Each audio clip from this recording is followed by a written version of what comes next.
എൻ്റെ ഉള്ളിൽ ഇന്ന് ദൈവദിനം പ്രസംഗിക്കാൻ പ്രിപ്പയർഡ് ആകുന്ന സമയത്ത്, இன்று நான் இந்த தெய்வ வசனத்தை சொல்வதற்காக நான் ப்ரிப்பேர் ஆன சமயத்தில் എന്നോട് ഏകദേശം 200ഓളം ദൈവത്തിൻ്റെ വചനത്തിൽ നിന്നുള്ള കൺഫെഷനുകൾ ദൈവം എന്നോട് സംസാരിച്ചു.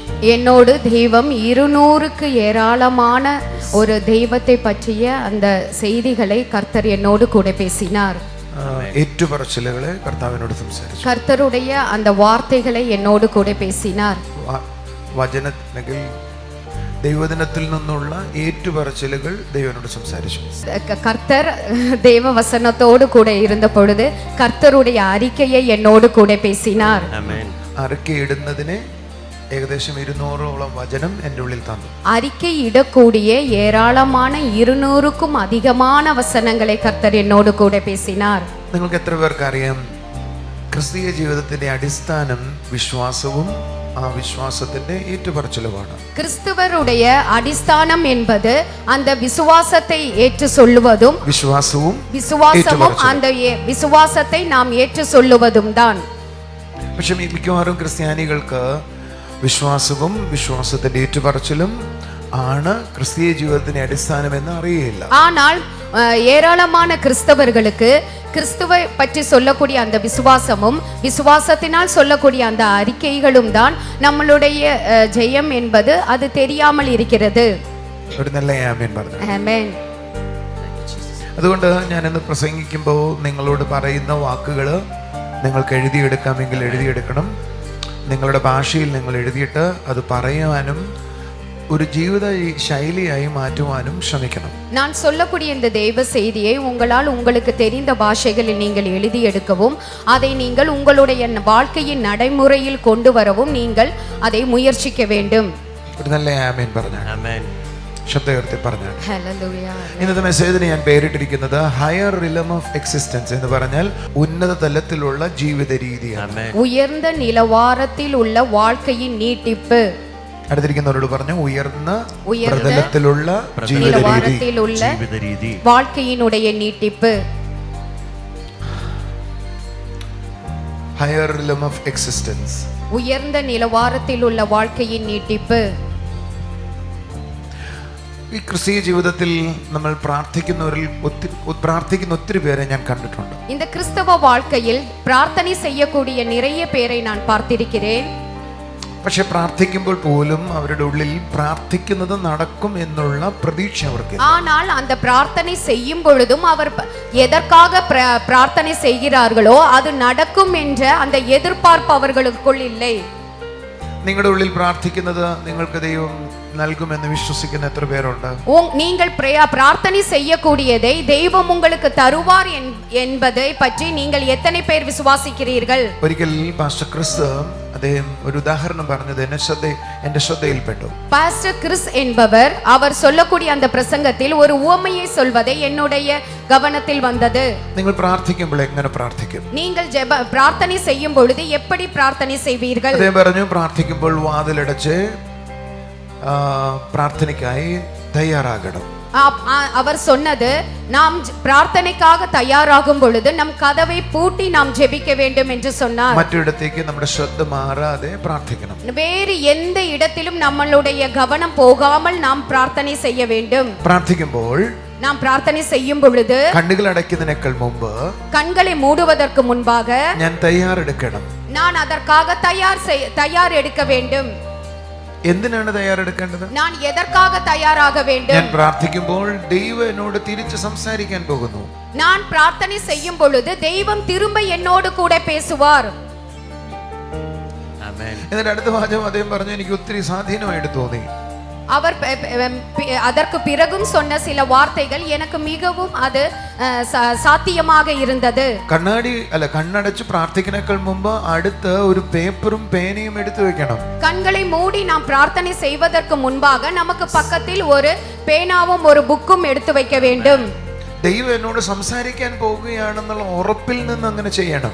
தெய்வம் என்னோடு கூட நிச்சயமாக பேசுவார் என்ற அந்த நிச்சயத்தோடு கூட நாம் அதை செய்ய வேண்டும். നമ്മൾ ആരും അങ്ങനെ ചെയ്യാറില്ല. ஆனால் நாம் யாரும் அப்படி செய்வதில்லை. നമ്മൾ പ്രാർത്ഥിക്കുമ്പോഴും ദൈവം എന്നോട് തിരിച്ച് സംസാരിക്കാൻ പോകുമെന്നുള്ള പ്രതീക്ഷയൊന്നും നമുക്കില്ല. നമ്മൾ പ്രാർത്ഥിക്കുകയാണ്. பிரார்த்திப்பதற்கு முன்பாக தெய்வம் என்னோடு பேசுவார் என்ற எந்த எதிர்பார்ப்பும் நமக்கு இல்லை. ஆனால் ஒரு கடமைக்காக நாம் அந்த பிரார்த்தனையில் கூடுகிறோம். നിങ്ങൾ എന്നെ ഗവനിக்கிறீர்களா? നമ്മളാരെങ്കിലും പ്രാർത്ഥിക്കുന്ന കൂട്ടത്തിൽ ഒരു പേപ്പറും പേനയും കർത്താവ് സംസാരിക്കുമ്പോൾ എഴുതിയെടുക്കണമെന്ന് പറഞ്ഞ് പ്രാർത്ഥിക്കാനിരിക്കുവോ? நீங்கள் யாராவது பிரார்த்தனை செய்வதற்கு முன்பாக ஒரு பேப்பரும் பேனாவும் எடுத்து வைத்துவிட்டு நாம் பிரார்த்தனை செய்ய வேண்டும் என்று யாராவது செய்திருக்கிறீர்களா? അടുത്ത വാചകം പറഞ്ഞത് ദൈവം താൻ പറയാൻ പോകുന്നതിനു വേണ്ടി ശ്രദ്ധയോടെ കാത്തിരിക്കുന്നവരും, രണ്ട്, അതിനെ സീരിയസ് ആയി കാണുന്നവരോടും മാത്രമേ ദൈവം സംസാരിക്കുകയുള്ളൂ. அவர் பின்னும் இப்படி ஒரு வார்த்தையை சொன்னார், அந்த தெய்வம் நான் பிரார்த்தனை செய்யும் பொழுது தெய்வம் என்னோடு நிச்சயமாக பேசுவார் என்ற நம்பிக்கையோடும் அதனுடைய முக்கியத்துவத்தோடும் நாம் அந்த பிரார்த்தனையை செய்ய வேண்டும் என்று சொன்னார். അതിന് ഗൗരവം കൊടുക്കുന്ന ആളുകളോടെ ദൈവം സംസാരിക്കുന്നു. அதற்கான கௌரவத்தோடு கூட இருக்கக்கூடியவர்களோடு தான் தெய்வம் பேசுவார். നമുക്ക് അങ്ങനൊന്നും ഇല്ല. ஆனால் நமக்கு அப்படிப்பட்டது ஒன்றும் இல்லை. ദൈവം നമ്മൾ പ്രാർത്ഥിക്കുന്നത് നിങ്ങൾ ശ്രദ്ധിച്ചു നോക്കിക്കേ, ദൈവം എന്നോട് തിരിച്ച് സംസാരിക്കാൻ പോകുന്നുള്ള പ്രതീക്ഷയോടുകൂടി അല്ല നമ്മൾ പ്രാർത്ഥിക്കുന്നത്. ஆனால் நாம் பிரார்த்திப்பது தெய்வம் என்னோடு கூட பேசுவார் என்ற எந்த எதிர்பார்ப்புமே இல்லாமல் தான் நாம் பிரார்த்தனை செய்கிறோம். നമ്മൾ ഒരു സൈഡാണ് പ്രാർത്ഥിക്കുന്നത്. நாம் ஒரு பக்கமாகத்தான் நாம் ஜெபிக்கிறோம். പ്രാർത്ഥന എന്ന് പറയുന്നതിന്റെ അർത്ഥം പോലും നമുക്ക് അറിയത്തില്ല. നമ്മൾ വിചാരിക്കുന്നത് അങ്ങോട്ട് സംസാരിക്കുന്നതാണ് പ്രാർത്ഥന. பிரார்த்தனையினுடைய அந்த அர்த்தம் என்ன என்பது கூட தெரியாமல் அவர் பக்கமாக நாம் பிரார்த்திப்பதுதான் பிரார்த்தனை என்று അടുത്തിരിക്കുന്ന ആളോട് പറ, വചനം പ്രാർത്ഥിക്കുന്നതിനേക്കാൾ മുമ്പ് അവൻ സംസാരിക്കുന്നതിന് വേണ്ടി പ്രിപ്പയർഡ് ആകണം. வசனத்தை பிரார்த்திப்பதற்கு முன்பாக அவர் என்னோடு பேசுவார் என்பதற்காக நாம் தயாராக வேண்டும். എന്നും നിങ്ങളോട് ദൈവം സംസാരിക്കുമെന്ന പ്രതീക്ഷയോടെ നിങ്ങൾ പ്രാർത്ഥിക്കണം. ஒவ்வொரு நாளும் தெய்வம் என்னோடு கூட பேசுவார் என்ற எதிர்பார்ப்போடு கூட நாம் பிரார்த்தனை செய்ய வேண்டும். കാരണം എല്ലാ ദിവസവും അവന്റെ കൃപ എന്നോട് പുതിയതാണ്. എല്ലാ കാலை பொழுதிலும் அவருடைய கிருபையானது அது புதியதாக இருக்கிறது. എന്ന് പറഞ്ഞാൽ എന്താണെന്ന് നിങ്ങൾക്ക് മനസ്സിലായോ? அப்படி சொன்னால் என்னவென்று உங்களுக்கு புரிந்ததா? വിലാപങ്ങളുടെ പുസ്തകങ്ങൾ 3-ാം അധ്യായം 22-23 വാക്യങ്ങളിൽ പറയുന്നത് അവന്റെ കൃപ എല്ലാ ദിവസവും പുതിയതാണ്. புலம்பல் 3:23 சொல்லுகிறது, அவைகள் காலைதோறும் புதியவைகள் என்று சொல்லப்படுகிறது. എന്താ നിങ്ങൾക്ക് അതിന്റെ അർത്ഥം മനസ്സിലായത്? என்ன அதனுடைய அர்த்தம் என்பது உங்களுக்கு புரிந்ததா? എല്ലാ ദിവസവും ദൈവത്തിന്റെ കൃപ പുതിയ വിധത്തിൽ നിങ്ങളിൽ വെളിപ്പെട്ടു വരുവാൻ കാരണമാകും. எல்லா காலை பொழுதிலும் ദൈവത്തിനുடைய കൃപയാனது പുതിയதாக உங்களில் வெளிப்பட்டு வர தொடங்கும். എന്ന് പറഞ്ഞാൽ ഇന്ന് നാളെ രാവിലെ നിങ്ങൾ എഴുന്നേൽക്കുമ്പോൾ ദൈവമേ നീ എന്താണ് ഇന്ന് ദിവസം എനിക്ക് വേണ്ടി ചെയ്യാൻ പോകുന്നത് എന്ന ബോധ്യത്തോടെ നമ്മൾ ആരെങ്കിലും എഴുന്നേൽക്കാറുണ്ടോ? நாம் மறுநாள் காலை எழும்பும் பொழுது தெய்வம் எனக்காக என்ன செய்வார் என்ற அந்த நிச்சயத்தோடு கூட நாம் எழும்புகிறோமா? നമ്മുടെ ഉള്ളിൽ രാവിലെ എഴുന്നേൽക്കുമ്പോൾ പ്രതീക്ഷയല്ല പലപ്പോഴും ഉള്ളത്. ஆனால் நாம் காலை எழும்பும் போது எந்த விதமான எதிர்பார்ப்பும் நமக்குள் இல்லை. ഇന്നത്തെ ദിവസം എങ്ങനെയാവോ, இன்னைய நாள் எப்படி தீருமோ என்னமோ, അയ്യോ ഞാൻ താമസിച്ചു എഴുന്നേൽക്കാൻ, நான் லேட்டாக எழும்பி விட்டேன், അയ്യോ ഇന്ന് നേരത്തെ എഴുന്നേറ്റ്, நான் இன்றைக்கு சீக்கிரமாக எழும்பி விட்டேன், ഇന്ന് കടക്കാർക്ക് എങ്ങനെയാണോ കാര്യങ്ങളൊക്കെ ചെയ്യുന്നേ, நான் இன்று வரக்கூடிய கடன்காரர்களுக்கு நான் எப்படி என்னுடைய ദൈവം എന്നോട് സംസാരിക്കുമെന്ന പ്രതീക്ഷയോടെ ഒന്നുമല്ല നമ്മൾ രാവിലെ കാണുന്നത്. ஆனால் தெய்வம் என்னோடு கூட பேசுவார் என்ற எந்த எதிர்பார்ப்போடும் கூட இல்லை நாம் அன்றைய காரியங்களை അടുത്തിരിക്കുന്നവരുടെ കൈ കൊടുത്തിട്ട് പറ, ഓരോ ദിവസവും ദൈവത്തിന്റെ കൃപയുടെ വെളിപ്പെടുത്തൽ പുതിയതാണ്. ஒவ்வொரு நாளும் தெய்வத்தினுடைய கிருபையானது அது புதியதாக இருக்கிறது. പ്രതീക്ഷയോടെ രാവിലെ എഴുന്നേൽക്കണം. எதிர்பார்ப்போடு கூட நாம் எழும்ப வேண்டும். പ്രതീക്ഷയോടെ രാവിലെ എഴുന്നേൽക്കണം. எதிர்பார்ப்போடு கூட நாம் எழும்ப வேண்டும். നിശ്ചയമായും ഓരോ ദിവസവും പുതിയത് നിങ്ങൾ അനുഭവിക്കാൻ ഇടയാകും. நிச்சயமாக ஒவ்வொரு நாளும் புதியவைகளை நீங்கள் அனுபவிக்க தொடங்குவீர்கள். ഞാൻ ഇന്ന് കഴിഞ്ഞ 3 ദിവസം മുമ്പ് എൻ്റെ ഒരു സുഹൃത്തിനോട് ഒരു സംസാരിക്കുകയായിരുന്നു. நான் கடந்த 3 நாட்களுக்கு முன்பாக என் நண்பனோடு கூட நான் சில காரியங்களை பேசினேன். സംസാരിച്ചുകൊണ്ടിരിക്കുമ്പോൾ എനിക്കൊരു കാര്യം മനസ്സിലായി. ലോകത്തിന്റെ ആളുകൾ ദൈവമക്കളെക്കാളും ബുദ്ധിയുള്ളവരാണ്. அவரோடு கூட பேசின பொழுது எனக்கு ஒரு காரியம் புரிந்தது. இந்த உலகத்தில் இருப்பவர்கள் தெய்வ பிள்ளைகளை விட மிகவும் புத்திசாலியாக இருக்கிறார்கள். அதற்கு காரணம் നമുക്ക് ദൈവവചനം എന്ത് നൽകുമെന്ന് നമുക്ക് അറിയുകയില്ല. ஆனால் தெய்வ வசனம் நமக்கு எதை தரும் என்பதை நாம் தெரிந்து கொள்ளாமல் இருக்கிறோம். ദൈവത്തിന്റെ വചനം, தெய்வத்தின் வசனம் നിന്നെ ബുദ്ധിമാനാക്കുന്നു, உன்னை ஞானமுள்ளவனாக மாற்றுகிறது. God's word is able to make you wise. Amen. ദൈവത്തിന്റെ വചനം നിന്നെ ജ്ഞാനിയാക്കാൻ മതിയായവനാണ്. ബുദ്ധിമാനാക്കാൻ മതിയായതാണ്. ദൈവത്തിനുடைய വസനമാனது உன்னை ஞானவானாய் ஆக்குவதற்கு அது போதுமானதாக இருக்கிறது. അടുത്തിരിക്കുന്നവരോട് പറയും ബുദ്ധിമാനാക്കുക, உன்னை ஞானவானாக மாற்றுவது, അറിവുള്ളവനാക്കുക. உன்னை அறிவுள்ளவனாக மாற்றுவது. കാരണം ദൈവവചനത്തിൽ മുഴുവൻ ദൈവത്തിന്റെ ജ്ഞാനമാണ്. ദൈവവചനത്തിൽ മുഴുവതും ദൈവത്തിനുடைய ஞானத்தை നാം பார்க்கிறோம். ദൈവവചനത്തിന്റെ ജ്ഞാനം നമ്മൾ വായിക്കാൻ തുടങ്ങുമ്പോൾ അത് എന്നെ ബുദ്ധിമാനാക്കുവാനായി തുടങ്ങും. ദൈവത്തിനുடைய ஞானத்தை நாம் வாசிக்க தொடங்கும் பொழுது நம்மையும் அது ஞானமுள்ளவனாக மாற்றுகிறது.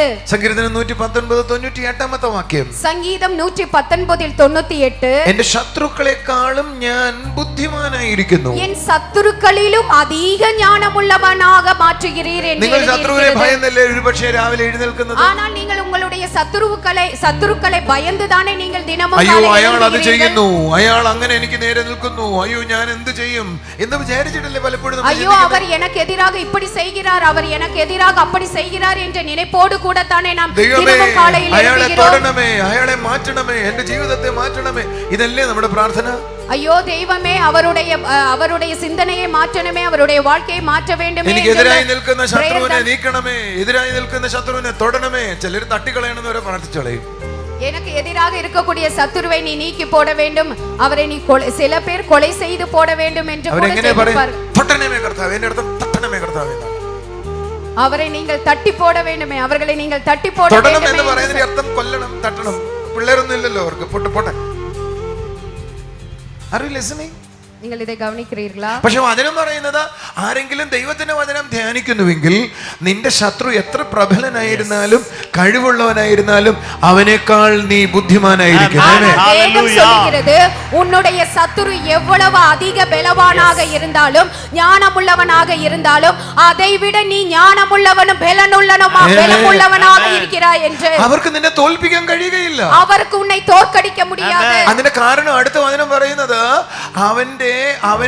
അവന്റെ വചനം എപ്പോഴും എന്റെ ഉള്ളിൽ വസിക്കുന്നു. அதன் அடுத்த 99வது வசனம் 98வது வசனம் அதை சொல்லுகிறது, அவர்கள் உன்னை என்றென்றைக்கும் உன்னோடு கூட 98ൽ ഒന്ന് വായിച്ചേ, ആദ്യം മുതൽ വായിച്ചേ.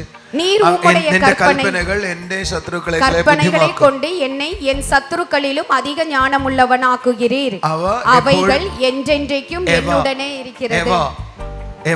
കൽപ്പനകൾ, ജ്ഞാനമല്ല കൽപ്പനകൾ. അവരുടെ കൽപ്പനകൾ என்றென்றும் എന്നോട് കൂടെ ഇരിക്കുന്നത്. വചനം നമ്മുടെ കൂടെ ഇരിക്കുന്നത് കൊണ്ടാണ് ഞാൻ ജ്ഞാനിയായിരിക്കുന്നത്. വചനം നമ്മോട് കൂടെ ഇരുപ്പതാൽ தான் நாம் ஞானமுள்ளவர்களாக இருக்கிறோம். നീ വചനത്തെ ധ്യാനിക്കുന്നുവെങ്കിൽ ശത്രുവിനെ ഭയപ്പെടേണ്ട കാര്യമില്ല. നീ വചനത്തെ ധ്യാനിക്കുന്നവരാக இருந்தால் നീ ശത്രുവെ ഭയപ്പെട വേണ്ടിയ അവസ്ഥയില്ല. നീ വചനത്തെ മെഡിറ്റേറ്റ് ചെയ്യുന്ന ആളാണെങ്കിൽ ശത്രു നിന്നെ സല്യൂട്ട് ചെയ്യും. നിന്നെ അവന് മറികടക്കാൻ കഴിയത്തില്ല. നീ വചനത്തെ ധ്യാനിക്കുന്നവരാக இருந்தால் ശത്രുവാനവർ ഉന്നെ സല്യൂട്ട് ചെയ്യുവാൻ, നീ അവൻ ഉന്നെ മറികടന്ന് ചെല്ലുവാൻ. ശത്രു നിന്നെ തൊടണം, അയ്യോ ദൈവമേ ശത്രുവിനെ തൊടണമേ, അവനെ നീക്കണമേ, അവനെ കൊല്ലണമേ. നിന്നെ തൊടാൻ അവന് പറ്റത്തില്ല, നീ അവനേക്കാൾ മുകളിലായിരിക്കും. தொடனமே அவனை நீக்கணுமே என்று நீ சொல்ல வேண்டிய அவசியம் இல்லை. நீ அவனுக்கு மேலாக இருக்கிறார், அவனால் உன்னை தொடக்கூட முடியாது.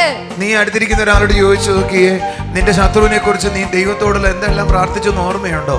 பக்கத்தில் இருப்பவரிடம் கேட்போம், உன் சத்துருவை பற்றி நீ என்னெல்லாம் பிரார்த்தனை செய்தாய்? എന്റെ പ്രൊമോഷൻ തടയുന്നു അയാള്, എന്റെ പ്രൊമോഷൻ തടയുന്നു, என்னுடைய എന്റെ ഉയർച്ച തടയുന്നു, என்னுடைய உயர்வை தடைகிறார், എന്റെ നന്മ തടയുന്നു, என்னுடைய നന്മகளை தடை செய்கிறார். നാട്ടുകാർ തടയുന്ന കഥയാണ് എന്നോട് ആളുകൾ പറയാറുള്ളത്. മൊത്തവും നാട്ടിൽ ഉള്ളവர்கள் തടை செய்வதை பற்றி தான் ஆட்கள் என்னிடம் சொல்கிறார்கள். പക്ഷേ ആരെല്ലാം എന്നെ തടഞ്ഞിട്ട് ഞാൻ പൊങ്ങിക്കൊണ്ടേയിരിക്കുകയാണ്. ஆனால் யாரெல்லாம் என்னை தடை செய்தாலும் நான் உயர்வை அடைந்து கொண்டே இருக்கிறேன். അകത്തുള്ള വചനം ശത്രുവിനേക്കാൾ മുകളിൽ നിന്നെ ആക്കുന്നതാണ്.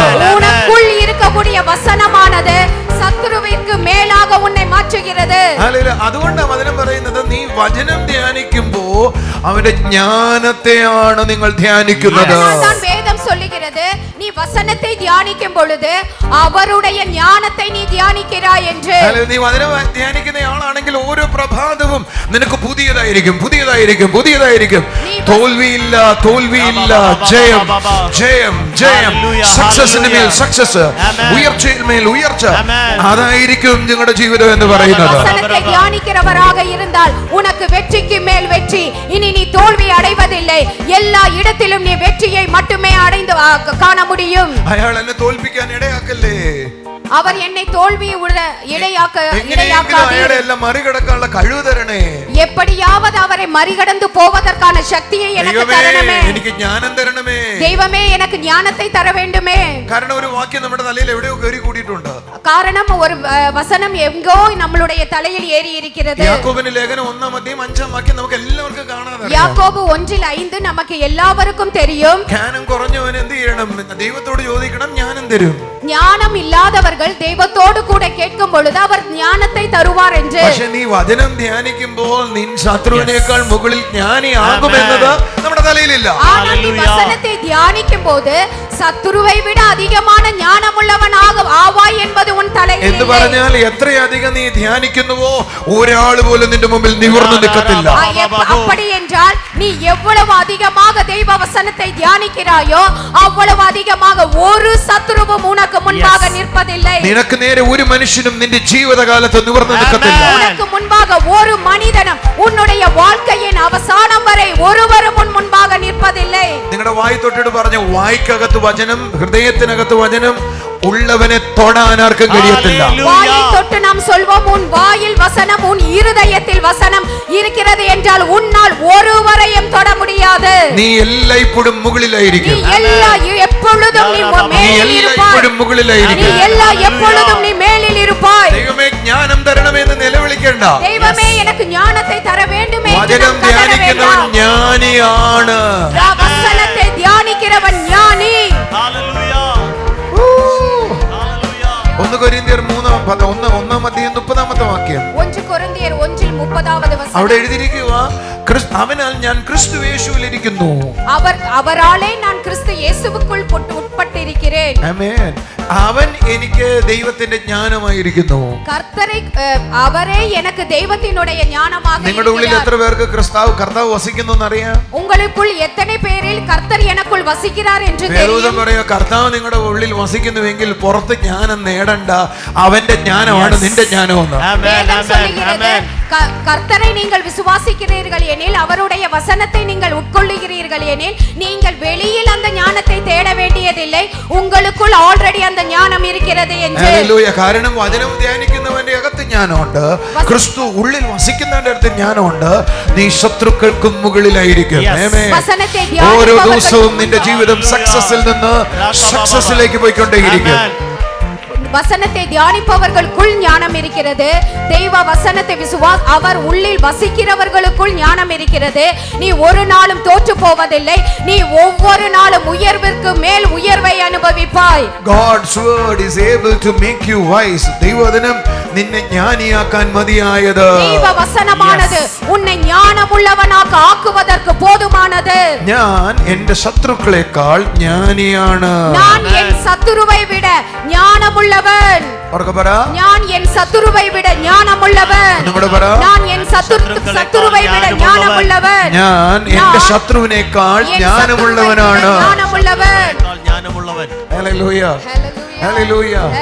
ദൈവവചനം എന്റെ ശത്രുവിനേക്കാൾ എന്നെ ജ്ഞാനമുള്ളതാക്കി തീരിക്കുന്നു. ദൈവവചനം എൻ സത്തുരുവൈ വിട അധിക ജ്ഞാനമുള്ളവനാக என்னை மாற்றியிருக்கிறது. ഞാൻ എന്റെ ശത്രുവിനേക്കാൾ ജ്ഞാനമുള്ളവൻ. ഞാൻ സത്തുരുവൈ വിട ജ്ഞാനമുള്ളവൻ. ഹല്ലേലൂയ. എന്റെ ശത്രുവിനേക്കാൾ ഞാൻ ബുദ്ധിമാൻ. എൻ സത്തുരുവൈ വിട ഞാൻ ബുദ്ധിയുള്ളവൻ.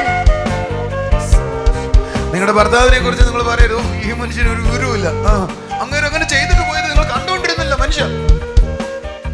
நீங்கள் உங்கள் கணவரை பார்த்து சொல்லுவீர்கள், உங்களுக்கு எந்த புத்தியும் இல்லை, அவர் செய்துட்டு போயதை நான் நீங்கள் பார்த்து இவரால் நான் தோற்று போனேன். ഭാര്യയെ കുറിച്ച് എല്ലാവരും പറഞ്ഞു, ഓ എന്തുവാണോ ഈ പെണ്ണിനെ കൊണ്ട് തോച്ച്, ഒരു വെളിവില്ല, കടന്ന് അലച്ചോളൂ, അത് മാത്രമേ ഉള്ളൂ. நீங்கள் உங்கள் மனைவியை பார்த்து சொல்லுவீர்கள், எந்த விவரமும் இல்லை, எப்பொழுதும் அலட்டிக்கொண்டே இருக்கிறாள் என்று நீங்கள் சொல்லுவீர்கள். ഒരു ബോധവുമില്ല, எந்த விதமான அறிவும் இல்லை. ബോധമില്ലാത്തതിന് കുറച്ച് ദിവസം വചനം തിന്നാൻ കൊടുക്കുക. அப்படி വചനം തിന്നാൻ കൊടുക്കുക, വചനം ഭക്ഷിക്കാൻ കൊടുക്കുക, வசனத்தை உட்கொள்ள கொடுங்கள். കുറച്ചു നേരം വചനം കേൾക്കാൻ പറ. கொஞ்ச நேரம் வசனத்தை கேட்க சொல்லுங்கள். എല്ലാവരെക്കാളും ജ്ഞാനിയാകാനായി തുടങ്ങും. அவர் எல்லாவரை விடவும் ஞானியாக மாறத் தொடங்குவார். എൻ്റെ മോളോട് ഞാൻ പഠിക്കാൻ തുടങ്ങുന്നേക്കാൾ മുമ്പ് അവളോട് പറഞ്ഞു, മോള് പഠിക്കുന്നേക്കാൾ മുമ്പ് ഒരു കാര്യം ചെയ്യണം, 3 അധ്യായമെങ്കിലും ബൈബിൾ വായിക്കണം. என் மகளோடு நான் படிப்பதற்கு முன்பாக நான் சொல்லுவேன் 3 அதிக வசனத்தையாவது நீ வாசிக்க வேண்டும் ഒന്നോ என்று രണ്ടോ പാട്ട് പാടി ആരാധിക്കണം. 1-2 പാട്ടുகளை பாடி நீ ஆராதனை செய்ய അങ്ങനെ வேண்டும். ചെയ്തിട്ട് നീ ജയിച്ചില്ലെങ്കിലും ഞാൻ ഓക്കെയാണ്. அப்படி செய்து நீ அதில் வெற்றி பெறவில்லை என்றாலும் நான் ஓகே தான். എനിക്കൊരു കാര്യം അറിയാം, അവൾ അങ്ങനെ ചെയ്താൽ ഒരു ജയത്തിൽ നിന്ന് ജയത്തിലേക്ക് പോയിക്കൊണ്ടേയിരിക്കും. அப்படி அவள் செய்தால் அவர் உயர்வில் இருந்து உயர்வை கண் மிகவும் அனுபவித்துக் கொண்டே இருப்பாள் എന്റെ என்று. മോള് ടോപ്പർ ആയിട്ടാണ് പുറത്തിറങ്ങിയത്, അതുകൊണ്ട് സ്തോത്രം. என் மகள் மிகவும் டாப்பராகத்தான் ജ്ഞാനം வெளியிறங்கினாள். ഉണ്ടാകുന്നത് വേർഡിൽ നിന്നാണ്. அந்த ஞானம் என்பது உருவாவது தெய்வத்தின் എന്റെ வசனத்தில் കൂടെ இருந்துதான். ഒന്ന് കരമുയർത്തി പറഞ്ഞു, ഓരോ പ്രഭാതവും ஒவ்வொரு காலை பொழுதிலும் ഓരോ പ്രഭാതവും ஒவ்வொரு காலை പുതിയ பொழுதிலும் കൃപ, புதிய கிருபை, പുതിയ പ്രസാദം புதிய பிரசாதம் എന്നിൽ വെളിപ്പെടുന്നു. என்னில் வெளிப்படுகிறது. The manifestation of the favor and grace I will experience every day morning. Amen. എല്ലാ ദിവസവും ദൈവകൃപയുടെയും ദൈവപ്രസാദത്തിന്റെയും നിറവ് ഞാൻ അനുഭവിക്കാനിടയാകും. எல்லா நாளும் தெய்வத்தினுடைய கிருபையும் தெய்வத்தினுடைய பிரசாதத்தையும் நான் ഞാൻ அனுபவிப்பதற்காக ദൈവവചനം ധ്യാനിക്കുന്നത് കൊണ്ട്, நான் தெய்வவசனத்தை தியானிப்பதினால், മിണ്ടരുത് കേട്ടോ, ഞാൻ ദൈവവചനം ധ്യാനിക്കുന്നത് കൊണ്ട്, நான் தெய்வவசனத்தை தியானிப்பதினால், കുറച്ചും കൂടെ ഉറക്കെ പറ, ഞാൻ ദൈവവചനം ധ്യാനിക്കുന്നത് நான் കൊണ്ട് தெய்வவசனத்தை എന്റെ தியானிப்பதினால் ശത്രുവിനേക്കാൾ ഞാൻ ജ്ഞാനിയാണ്. என் சத்துருவை விட நான் ஞானமுள்ளவன். ഹല്ലേലൂയ എന്ന് പറഞ്ഞേ, ദൈവവചനം ധ്യാനിക്കുന്നത് കൊണ്ട് தெய்வவசனத்தை தியானிப்பதினால் ഞാൻ എന്റെ ശത്രുവിനേക്കാൾ ജ്ഞാനിയാണ്. ശത്രുവിനെ എന്റെ മുകളിൽ ജയം കൊള്ളുവാൻ കഴിയുകയില്ല. சத்துருவுக்கு எனக்கு முன்பாக ஜெயம் கொள்ள முடியாது. എനിക്ക് ശത്രുവിനെ ഭയമില്ല. ശത്രുവിനെ ഭയമില്ല. അവനൊന്നും എന്നെ ചെയ്യാൻ കഴിയുകയില്ല. അവനുக்கு ஒன்றும் കാരണം செய்ய അവനേക്കാൾ முடியாது. ജ്ഞാനിയാണ് ഞാൻ. அதற்கு காரணம் அவனை விட ഞാൻ ஞானமுள்ளவன். ഹല്ലേലൂയ. ഹല്ലേലൂയ. ക്രിസ്തു എന്റെ ഉള്ളിൽ വസിക്കുന്നത് കൊണ്ട് ക്രിസ്തു எனக்குள் വസിപ്പതിനാൽ ഞാൻ ജ്ഞാനമുള്ളവനാണ്. ഞാൻ ஞானமுள்ளவன். കൈകളടിച്ച് കർത്താവിനെ സ്തുതിക്കാം. ആമേൻ. ഈ വർഷത്തെ മെസ്സേജ് എന്തുവായിരുന്നു? ഈ വർഷത്തെ മെസ്സേജ് മാനിഫെസ്റ്റിംഗ് റിസ്റ്റോറേഷൻസ്. இந்த வருஷத்தினுடைய மெசேஜ் என்னவாக இருந்தது? வெளிப்படுத்துதலின் மறுசீரமைப்பு. ആമേൻ. ഈ വർഷം നിങ്ങൾക്ക് എന്ത് സംഭവിക്കാൻ പോവുക? കാൽവറിയിൽ എന്ത് ചെയ്തോ ദൈവം, അത് നിങ്ങൾ അനുഭവിക്കാനായി പോകുന്നു. இந்த வருஷம் சிலுவையில் கர்த்தர் உங்களுக்காக என்ன செய்தாரோ அதை அனைத்தையும் நீங்கள் அனுபவிக்க போகிறீர்கள். അടുത്തിരിക്കുന്നവരോട് ചോദിച്ചാൽ അത് എങ്ങനെ നടക്കും? பக்கத்தில் இருப்பவரிடம் கேட்போம், அது எப்படி நடக்கும்? Hallelujah. Hallelujah. The word delivered to you, you are inherited in Christ Jesus. ദൈവവചനമാണ് നിങ്ങളുടെ അകത്തേക്ക് ക്രിസ്തുവിലുള്ള ഇൻഹെറിറ്റൻസ്, അവകാശങ്ങൾ കൈകൾ തരുന്നത്. தேவவசனமான கிறிஸ்துவுக்குள்ளாக உங்களுக்கான உரிமைகளை உங்களுக்குள் கைக்கொள்ளப்படுகிறது. അയ്യോ ബ്രദറെ, ഞാൻ പ്രാർത്ഥിക്കുന്നുണ്ട്. ஐயோ பிரதர், நான் பிரார்த்தனை செய்கிறேன். അടുത്തിരിക്കുന്ന ആളെ ഇങ്ങനെ തട്ടിയിട്ട് പറഞ്ഞേ, അതൊക്കെ എനിക്കറിയാം, പറ. அதெல்லாம் எனக்கு தெரியும். ദൈവവചനത്തിന്റെ ദൈവവചനത്തിനുடைய മർമ്മങ്ങൾ ഗ്രഹിക്കുകയും മർമ്മത്തെ നാം ദൈവവചനത്തോടൊപ്പം ഇരിക്കുകയും ചെയ്യുന്ന ആളുകൾക്ക്, ദൈവവചനത്തോട് കൂടെ ഇരിക്കக்கூடிய ആட்களுக்கு വചനം ക്രിസ്തുവിന്റെ ഇൻഹെറിറ്റ് അല്ലെങ്കിൽ അവകാശങ്ങളെ കൈകളിൽ കൊണ്ടുകൊടുക്കും. ക്രിസ്തുവുക്കുള്ളാன എല്ലാ ഉரிமைகளையும் உங்களுடைய கரங்களில் கொடுக்க தொடங்கும். ആരെങ്കിലും ദൈവവചനമായിട്ട് ഇരുന്നാൽ யாராவது ദൈവവചനത്തോട് കൂടെ അവകാശം നിന്റെ കയ്യിൽ വന്നുകൊണ്ടേയിരിക്കും. உரிமையானது உன் கைகளில் வந்து கொண்டே இருக்கும். നിങ്ങൾ ഉറക്കഗുളിക കഴിച്ചിട്ടുണ്ടെന്ന് അറിയത്തില്ല. நீங்க தூக்க மாத்திரையை சாப்பிட்டு இருக்கிறீர்களா என்று ബൈബിൾ தெரியவில்லை. വായിച്ചാൽ മതി, നിങ്ങൾ ഉറങ്ങിക്കോളൂ. ஆனால் வசனத்தை வாசித்தால் போதும், நீங்கள் தூங்கி விடுவீர்கள். ഏറ്റവും ഉറങ്ങുന്ന സമയം എപ്പോഴാ? ബൈബിൾ വായിക്കുമ്പോഴല്ലേ ഉറങ്ങുന്നേ. എന്റെ കാര്യം നേരെ തിരിച്ചാ, ബൈബിൾ വായിച്ച ഉറക്കം പോയി. என்னுடைய காரியம் என்பது அது மிகவும் திருப்பு முனையாக இருக்கும். பைபிள் வாசித்தேன் என்றால் உறக்கம் போய்விடும். കാരണം ഇതും കൂടി കത്താൻ തുടങ്ങിയ പിന്നെ ഉള്ള ഉറക്കം പോകും. ഞാൻ എനിക്ക് ഉറങ്ങണം തോന്നിയ ഞാൻ ബൈബിളും വായിക്കത്തില്ല, പ്രാർത്ഥിക്കത്തുമില്ല. எனக்கு உறங்க வேண்டும் என்று தோன்றியது என்றால் நான் பைபிளும் வாசிக்க மாட்டேன், பிரார்த்தனையும் செய்ய மாட்டேன். ചെയ്ത രണ്ടും നടക്കത്തില്ല. அப்படி செய்தேன் என்றால் இந்த இரண்டும் நடக்காது. ഉറങ്ങണേക്ക് ഒരു അരമണിക്കൂർ മുമ്പ് പ്രാർത്ഥന നിർത്തും ഞാൻ. நான் உறங்குவதற்கு அரை மணி நேரம் முன்பாக அந்த பிரார்த்தனையை நிறுத்துவேன். ഇത് ചിലർ ഉറങ്ങാൻ വേണ്ടിയാ പ്രാർത്ഥിക്കുന്നേ. ஆனால் சிலர் உறங்குவதற்காகவே பிரார்த்தனை செய்கிறார்கள். പുസ്തകം തുറന്നാലേ ഉറങ്ങാൻ തുടങ്ങും. அந்த വേദத்தை തുറക്കും பொழுதே ഉറങ്ങുவார்கள். പക്ഷെ അതിനൊരു കാര്യം അറിയാം, ഇത് ഗ്രഹിക്കാൻ തുടങ്ങിയാൽ അത് നിങ്ങളുടെ കയ്യിൽ അവകാശങ്ങളെ കൊണ്ടുതരും.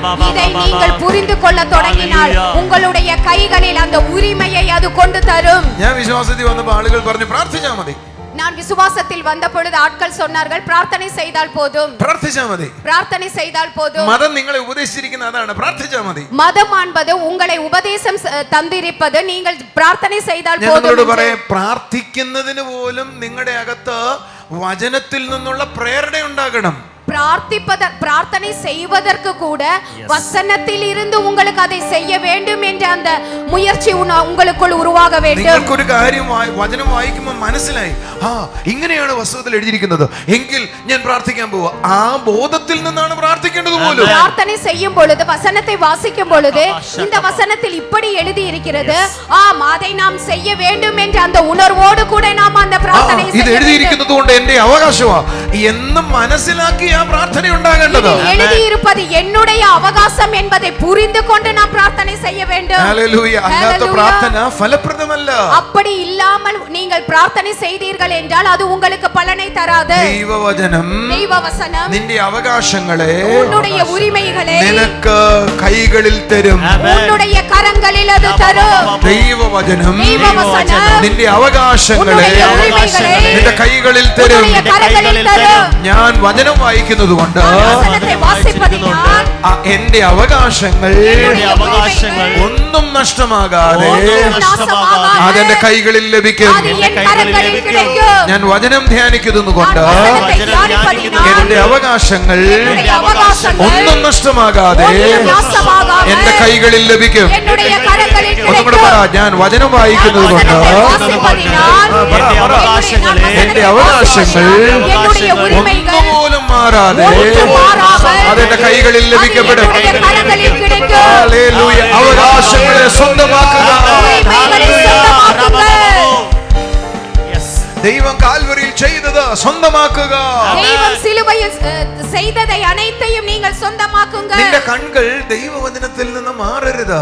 உன்னுடைய கண்கள் தெய்வ வசனத்தில் இருந்து மாறக்கூடாது. അടുത്തിരിക്കുന്ന ആളെ മുഖത്ത് നോക്കി പറഞ്ഞേ, ഭാര്യ ഒരു ദിവസം നോക്കിയില്ലെങ്കിലും ഭർത്താവിനെ ഒരു ദിവസം നോക്കിയില്ലെങ്കിലും കുഴപ്പമില്ല, നോക്കേണ്ട ഒരു സ്ഥലമാണ് പുസ്തകം നോക്കണം. கணவரை ஒரு நாள் பார்க்கவில்லை என்றாலும் மனைவியை ஒரு நாள் பார்க்கவில்லை என்றாலும் நீங்கள் வேதத்தை பார்க்க வேண்டும். അയ്യോ, ഞാൻ അങ്ങനെ പറഞ്ഞുകൊണ്ട് നോക്കാതിരിക്കില്ല, എനിക്ക് കുടുംബകലഹം തീർക്കേണ്ടി വരും. அப்படி நான் சொல்வதால் பார்க்க வேண்டாம், குடும்ப கலகத்தை என்னால் தீர்க்க முடியாது. ഒടുവാ എന്നെ നോക്കാതിരിക്കുക എന്ന് പറയാം. അത് ഭാര്യമാർക്ക് മാത്രമുള്ള പ്രത്യേകത. ഇവരോട് കൂടെ എത്ര നേരം ഇരുന്നാലും ഇവർക്കത് തീരെ 5 മിനിറ്റാന്നേ തോന്നത്തുള്ളൂ. மனைவிகளுடைய ஒரு தனித்துவம், அவர்களோடு கூட எவ்வளவு நேரம் செலவழித்தாலும் அவர்களுக்கு அது 5 நிமிடமாக மட்டுமே தெரியும். ഭർത്താക്കന്മാരുടെ ഏറ്റവും വലിയ പ്രശ്നം 10 മിനിറ്റ് 2 മണിക്കൂറാണെന്ന് തോന്നിപ്പോകും. ஆனால் கணவர்களுடைய தனித்துவம் 10 நிமிடம் என்பது அது 2 மணி நேரமாக தோன்றிவிடும். എന്തോ എത്ര വർത്തമാനം പറയാനുള്ളത്.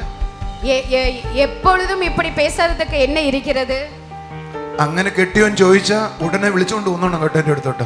அப்படி உங்களுடைய கணவன் கேட்டால் என்னிடம் கொண்டு வர வேண்டும். ചോദിക്കുന്നവർ ആരെങ്കിലും ഉണ്ടെങ്കിൽ നാളത്തെ മീറ്റിംഗിന് വരണം, ശരിയാക്കി വിടാം.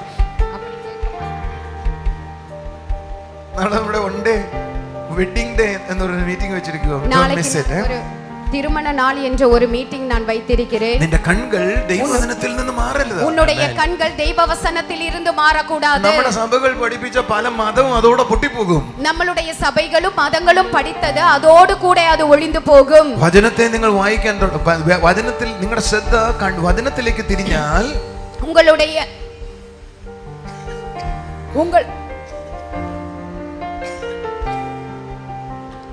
உங்களுடைய கவனம் தெய்வ வசனத்தில் இருந்து திரும்பி போனால், വചനത്തിലേക്ക് തിരിഞ്ഞാൽ, வசனத்தை உங்களுடைய கவனம் என்பது வசனத்தை பார்த்து போனால் എന്ത് സംഭവിക്കുന്നറിയോ? என்ன நடக்கும் என்றால், നിങ്ങൾ നിങ്ങളുടെ മഹത്വത്തിനകത്തേക്ക് പ്രവേശിക്കും. நீங்கள் உங்களுடைய மகிமைக்குள் பிரவேசியுங்கள். നിങ്ങൾ കേട്ടില്ല, നിങ്ങൾ അത് കേൾക്കാത്തോണ്ട കൈയടിക്കാഞ്ഞ്. നിങ്ങളുടെ മഹത്വത്തിനകത്തേക്ക് നിങ്ങൾ പ്രവേശിക്കും. உங்களுடைய மகிமைக்குள் நீங்கள் பிரவேசிப்பீர்கள். പാസ്റ്റർ, നമ്മുടെ മഹത്വം എங்களுடைய மகிமையா? ദൈവത്തിനല്ലേ മഹത്വം ഉള്ളത്? ദൈവത്തിற்கு தானே மகிமை இருக்கிறது. മഹത്വം എന്ന വാചകം തന്നെ ദൈവത്തിനെ ചേർത്ത് പറയുന്നതല്ലേ? மகிமை என்பதே தெய்வத்தை சேர்த்து தானே சொல்லப்படுகிறது. ബൈബിളിൽ ഒരു വാക്യം വായിക്കാം. വേദാഗമത്തിൽ ഒരു വചനത്തെ വാസിക്കാം. യെശയ്യാവ് 61 അതിന്റെ 6-ാമത്തെ വാക്യം. യേശയ്യ 61 6வது വചനം. അവിടെ എഴുതിയിരിക്കുക, നിങ്ങൾ ജാതികളുടെ സമ്പത്ത് അനുഭവിച്ച് നിങ്ങൾ ജാതികളുടെ സെൽവത്തെ അനുഭവിத்து അവരുടെ മഹത്വത്തിന് അവകാശികളാകുമെന്ന്, അവരുടെ മഹിമയെ കൊണ്ട് നിങ്ങൾ മേന്മ പാരാട്ടുവീர்கள் என்று. അവരുടെ മഹത്വത്തിന് ഞാൻ അവകാശിയാകുമെന്ന്. അവരുടെ മഹിമയെ പാരാട്ടി നിങ്ങൾ മേന്മ പാരാട്ടുവീர்கள் என்று. പറഞ്ഞാൽ അത് ദൈവമഹത്വത്തെ കുറിച്ച് അല്ല പറയുന്നേ, അത് ദൈവത്തിനുடைய മഹിമയെ കുറിച്ച് சொல்லவில்லை. ഇന്ന് ജാതികൾ അനുഭവിക്കുന്ന സമ്പത്തിൽ നിന്നുണ്ടായ മഹത്വത്തെ കുറിച്ചാണ് പറയുന്നത്. ജാതികൾ അനുഭവിക്കും സെൽവത്തെ കുറിച്ചുള്ള മഹിമയെ சொல்லப்படுகிறது. നീ ദൈവവചനം വായിച്ചാൽ, നീ ദൈവവചനത്തെ വാസിച്ചാൽ, നീ ആ മഹത്വത്തിനകത്തേക്ക് കയറാൻ തുടങ്ങും. அந்த மகிமைக்குள் பிரவேசிக்க தொடங்குவாய். ഓ, കൈകളടിച്ചിട്ട് നല്ല ആമേൻ പറ. കൈകളെ തട്ടി നല്ല ഒരു ആമേൻ சொல்லலாம். എന്ന് പറഞ്ഞ വചനം ധ്യാനിക്കാൻ തുടങ്ങിയ നിന്റെ കണ്ണുകൾ അതിൽ നിന്ന് എടുക്കാതിരുന്നാൽ, നീ വചനത്തെ ധ്യാനിക്ക തുടങ്ങിയാൽ ഉൻ കണ്ണുകളെ അതിലിருந்து എടുത്തു പോടാமல் இருந்தால், ഗ്ലോറിയിൽ നിന്ന് ഗ്ലോറിയിലേക്ക് കേറിക്കൊണ്ടേയിരിക്കും. മഹിമയിൽ ഇருந்து മഹിമയിൽ നീ ഏറിക്കൊണ്ടേ ഇരുപ്പാய். 2 കൊരിന്ത്യർ 3:18 വാക്യം. 2 കൊരിന്ത്യർ 3:18 சொல்லுகிறது, ആത്മാവാകുന്ന കർത്താവിന്റെ ദാനമായി തേജസ്സിൽ നിന്ന് തേജസ്സിലേക്ക് നിങ്ങൾ ഉയർന്നുകൊണ്ടേയിരിക്കും. കർത്തരുடைய മഹിമയെ കർത്തരാൽ அந்த നിന്റെ തൊണ്ടയ്ക്ക് ഒരു കുഴപ്പമില്ല. കർത്തർ ആ നമ്പർ ഒന്നും എന്റെ അടുത്ത് വേണ്ട. ഇത് എന്നോട് ഇന്ന് കഴിഞ്ഞ ആഴ്ച പറഞ്ഞ് സംസാരിക്കുമ്പോ തൊണ്ടയിൽ വെള്ളമില്ല. തൊണ്ടയിൽ എങ്ങനെ വെള്ളം വരുന്നത്? സംസാരിച്ചോണ്ടിരിക്കുമല്ലേ, വെള്ളം ഒഴിച്ചു കൊടുക്കുക തൊണ്ടയ്ക്ക്. Engine വല്ലുവാണോ? 2 കൊരിന്ത്യർ 3:18. You are perfectly okay. You know, അങ്ങനെ ചിന്തിച്ചാ നിന്റെ തൊണ്ട വരണ്ടു പോകും. ഞാൻ 3ാമത്തെ മീറ്റിംഗിനാ പ്രസംഗിക്കുന്നത്. ഒരു തൊണ്ട പ്രശ്നമില്ല. കണ്ടോ, എക്സ്ക്യൂസ് ആണ്. ചെയ്തിട്ടില്ലാത്ത ചെയ്യുമ്പോഴും ഉണ്ടാവണ്ട. You are the vessel of God. You are the child of God. നമ്മൾ അതിനെല്ലാം എക്സ്ക്യൂസ് കണ്ടെത്തുന്നത് അബദ്ധം ഉണ്ടാക്കും. അയ്യോ, ഞാൻ ഇതുവരെ ഞങ്ങൾ ചെയ്തിട്ടില്ല, ആദ്യമായിട്ടാ ചെയ്യുന്നേ. അതൊന്നും വേണ്ട. You are perfect. You can do it. Yes. Soly എൻ്റെ അടുക്ക് ഞാൻ വിവാഹം കഴിക്കുന്ന സമയത്ത്, ഞാൻ കല്യാണം ചെയ്ത നാൾ മുതൽ അവള് കണ്ട ഒരു കാര്യമുണ്ട്. ഞാൻ 2 ശബ്ദത്തിൽ സംസാരിക്കുമായിരുന്നു. അവൾ പാർത്ത ഒരു കാര്യം ഇരിക്കുന്നത്, ഞാൻ 2 പ്രസംഗിച്ച് തൊണ്ട പോയ വേറെ തൊണ്ടയുണ്ടായിരുന്നു എനിക്ക്. പ്രസംഗിത്ത് என்னுடைய தொண்டை പോകും பொழுது நான் வேறொரு சத்தத்தோடு கூட பேசுவேன். എന്താണ്ടാ വിടത്തില്ലെന്നാലും എല്ലാവരും സുഖമായിരിക്കുന്നു. തൊണ്ട പോയതിനു താനോ ദൈവമേ. ഞാൻ ആദ്യമായി ഒരു പാട്ട് റെക്കോർഡ് ചെയ്യാൻ പോയ സമയത്ത്, ഞാൻ முதலாவதாக ഒരു പാട്ട് റെക്കോർഡ് பண்ண போன ക്രിസ്റ്ററോട് സംസാരിക്കുകയാണ്. ക്രിസ്റ്റർ എന്നൊരു പാട്ടുകാരനുണ്ട്. ക്രിസ്റ്റർ என்று சொல்லக்கூடிய ഒരു പാട്ട് പാടக்கூடிയവർ ഞാൻ இருந்தார். ചോദിച്ചു, ഒരു ദിവസം എത്ര പാട്ട് പാടും? അന്നത്തെ ഫേമസ് ആയിരിക്കുന്നു. 10-15 കൊല്ലം മുമ്പ്, 10-15 வருடங்களுக்கு முன்பாக எத்தனை நீங்கள் பாட்டு பாடுவீர்கள் അദ്ദേഹം என்று പറഞ്ഞു, ഒരു கேட்டேன். ദിവസം ഞാൻ 5 പാട്ട് പാടും. அவர் சொன்னார், என்னோடு நான் 5 பாடல்களை பாடுவேன். ഞാൻ പറഞ്ഞു, ഞാൻ 2 പാട്ട് പാടുമ്പോ അതോടെ തൊണ്ട ശരിയാവും. நான் சொன்னேன், நான் 2 பாடல் பாடுவேன், அதோடு கூட என்னுடைய தொண்டை சரியாகும். അദ്ദേഹം പറഞ്ഞു, നിങ്ങൾ തൊണ്ട സൂക്ഷിക്കുന്നില്ല. உங்களுடைய தொண்டையை நீங்கள் கவனிக்கவில்லை. ഞാൻ പറഞ്ഞു, ഞാൻ തൊണ്ട എങ്ങനെ സൂക്ഷിക്കും? நான் என்னுடைய தொண்டையை எப்படி கவனித்துக் கொள்வேன்? അന്ന് മനസ്സിലായ തൊണ്ട സൂക്ഷിക്കുന്ന രീതിയാ കർത്താവിന്റെ വചനത്തെ ധ്യാനിക്കുക. அன்று எனக்கு புரிந்தது தொண்டையை கவனிக்க கூடிய அந்த முறை என்பது ഇതുവരെ എന്റെ തൊണ്ടയ്ക്ക് മാത്രം ഒരു പ്രശ്നം ഇതുവരെ ഇല്ല, നാളെ ഉണ്ടാകത്തുമില്ല. என்னுடைய தொண்டைக்கு இதுவரைக்கும் எந்த பிரச்சனையும் இல்லை, நாளையும் அது உருவாகாது. വചനത്തിലേക്ക് മാത്രം കണ്ണുകൾ നടുക. வசனத்திற்கு மட்டும் நம் கண்களை നിങ്ങൾ ഗ്ലോറിയിൽ നിന്ന് ഗ്ലോറിയിലേക്ക് ചലിച്ചുകൊണ്ടേയിരിക്കും. கிருபையில் நீங்கள் நடந்து கொண்டே இருப்பீர்கள். ഏതെല്ലാം ഗ്ലോറിയിലേക്ക് കയറുവാനിടയാകും? എന്തെല്ലാം எப்படிப்பட்ட மகிமையில் எல்லாம் உங்களால் உயர முடியும்? സമ്പത്തിന്റെ മഹിമയ്ക്കകത്തേക്ക് നിങ്ങൾ പ്രവേശിക്കും. செல்வத்தினுடைய மகிமைக்குள் நீங்கள் பிரவேசிப்பீர்கள். നിങ്ങൾക്കൊരു സന്തോഷമില്ലെങ്കിൽ ഞാൻ നിർത്തുവാണ്. എവിടേക്ക് നിങ്ങൾ പ്രവേശിക്കും? நீங்கள் எந்த இடத்தில் பிரவேசிப்பீர்கள்? Financial glory. செல்வத்தினுடைய மகிமை. അടുത്തിരിക്കുന്ന ആളോട് പറ, you are getting into the financial glory. അവന്റെ സമ്പത്തിന്റെ മഹത്വം നിങ്ങൾ അനുഭവിക്കാൻ പോകുകയാണ്. செல்வத்தினுடைய மகிமையை அனுபவிக்க போகிறீர்கள். യെശയ്യാ 61:6 വാക്യം. യേശയ്യാവ് 61:6. നിങ്ങൾ ജാതികളുടെ സമ്പത്ത് അനുഭവിക്കും. நீங்கள் ஜாதிகளினுடைய செல்வத்தை அனுபவிப்பீர்கள். അവരുടെ മഹത്വത്തെ ദൈവത്തിന്റെ മഹത്വം അനുഭവിച്ച് മഹത്വത്തിന് അവകാശികളാകും. அவர்களுடைய மகிமையை அனுபவித்து நீங்கள் அதற்கான உரிமை உள்ளவர்களாவீர்கள். ജാതികൾക്കും മഹത്വമുണ്ട്. ஜாதிகளுக்கு மகிமை இருக்கிறது. മഹത്വം അവരുടെ സമ്പത്തിൽ നിന്നുള്ളതായതാണ്. அந்த மகிமை என்பது அவர்களுடைய செல்வத்தில் இருந்து உருவானது. അത് എന്റെ അവകാശമായി തീരും. என்னுடைய உரிமையாக தீரும். ഹല്ലേലൂയ. വചനം ആരെങ്കിലും ധ്യാനിച്ചാൽ നീ ആ സമ്പത്തിന്റെ മഹത്വത്തിനകത്തേക്ക് പ്രവേശിക്കും. செல்வத்தினுடைய மகிமைக்குள் பிரவேசிப்பாய். അതെങ്ങനെ പറ്റും? அது எப்படி முடியும்? സമ്പത്തിനെ കുറിച്ച് ദൈവവചനം എഴുതിയിരിക്കുന്ന അറിവ് നിന്റെ അകത്തുണ്ടാകുമ്പോ നീ അതിനകത്തേക്ക് കയറുകയാണ്. செல்வத்தை பற்றி தெய்வ வசனத்தில் சொல்லக்கூடிய அந்த அறிவிற்குள் நீ பிரவேசிக்கும் பொழுது நீ அதற்குள் பிரவேசிக்கிறாய். ഇവിടെ എഴുതിയിരിക്കുന്നുണ്ടോ ജാതികളുടെ സമ്പത്ത് ഞാൻ അനുഭവിക്കും. இங்க எழுதி இருக்கிறது ஜாதிகளுடைய செல்வத்தை ഒരു സ്റ്റെപ്പ് മുന്നോട്ട് വെച്ചിട്ട് പറ ഞാൻ അതിനകത്തേക്ക് കയറുകയാണ്. ஒரு காலடி முன்பாக வைத்து நீங்கள் சொல்லுங்கள் நான் அதற்குள் பிரவேசிக்கிறேன். ജാതികളുടെ സമ്പത്തിന്റെ ഗ്ലോറി അതിനെ അനുഭവിക്കുകയാണ്. ஜாதிகளுடைய செல்வத்தினுடைய மகிமையை அனுபவிப்பேன். പട്ടിണിയുടെ കാലം കഴിഞ്ഞു. பட்டினியுடைய காலம் முடிந்து ദാരിദ്ര്യത്തിന്റെ കാലം കഴിഞ്ഞു. ദരിദ്രത്തിനുடைய കാലം முடிந்து കഷ്ടത്തിന്റെ കാലം കഴിഞ്ഞു. കഷ്ടത്തിനുடைய കാലം முடிந்து போனது. സമ്പത്ത് നൽകുന്ന മഹത്വത്തിനകത്തേക്ക് ഞാൻ കയറുകയാണ്. செல்வத்தை தரக்கூடிய மகிமைக்குள் நான் பிரவேசிக்கிறேன். സമ്പത്ത് നൽകുന്ന മഹത്വത്തിനകത്തേക്ക് ഞാൻ പ്രവേശിക്കുകയാണ്. ஏறுகிற மகிமைக்குள் நான் பிரவேசிக்கிறேன். ഒന്നുകൂടെ പറയാം, സമ്പത്ത് നൽകുന്ന മഹിമയ്ക്കകത്തേക്ക് ഞങ്ങൾ കുടുംബമായി പ്രവേശിക്കുകയാണ്. செல்வத்தை தரக்கூடிய மகிமைக்குள் நாங்கள் குடும்பமாக பிரவேசிக்கிறோம். വേദപുസ്തകം അങ്ങനെ പറയുന്നുവെങ്കിൽ അത് എന്റെ അവകാശമാണ്. அப்படி சொல்கிறது என்றால் அது என்னுடைய அவகாசம்.